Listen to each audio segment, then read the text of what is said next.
അമ്മേ, ജീവിതം എനിക്ക് കൈവിട്ടു പോകുന്നു. എന്ത് ചെയ്താലും അവസാനിക്കുന്ന വലിയ തെറ്റില്ല. ജീവിക്കാൻ ഇപ്പം ഒരു മോഹം തോന്നുന്നു. മോഹൻലാൽ എന്ന് പറഞ്ഞ ആക്ടറിനെ വെച്ചിട്ട് ഞാൻ ചെയ്യുന്ന എൻ്റെ സിനിമ, അല്ലെ ഞങ്ങളുടെ സിനിമ,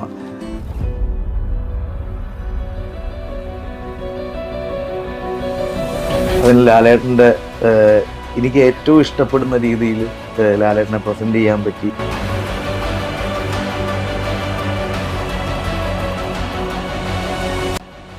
എൻ്റെയൊക്കെ വീടിന് അപ്പുറത്തോ അയലോക്കത്തോ ഒക്കെ കണ്ടിട്ടുള്ള ഒരു ടാക്സി ഡ്രൈവർ, സാധാരണക്കാരനായ ഒരു ടാക്സി ഡ്രൈവർ, നാട്ടിൻപുറത്ത് സാധാരണക്കാരനായ ഒരു ടാക്സി ഡ്രൈവറാണ്. അയാളുടെ കുടുംബം, അയാളുടെ ചുറ്റുമുള്ള കഥാപാത്രങ്ങൾ, കൂട്ടുകാർ, അയാളുടെ രസകരമായ മുഹൂർത്തങ്ങൾ, അയാളുടെ ലൈഫ്.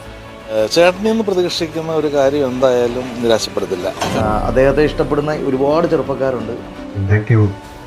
എനിക്ക് ഇത്തരം ഒരു സിനിമ ചെയ്യാൻ സാധിച്ചതിന് വളരെ സന്തോഷം. നല്ല സിനിമയാണ്, നല്ല സിനിമയായിട്ട് ഇത് മാറും.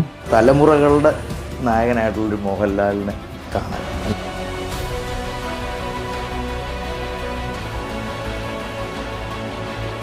അപ്പം തുടരുമില്ല തുന്നിക്കെട്ട് എന്താന്നുള്ളത് സിനിമ തന്നെ പറയട്ടെ. അങ്ങനെ തന്നെ ഇരിക്കട്ടെ.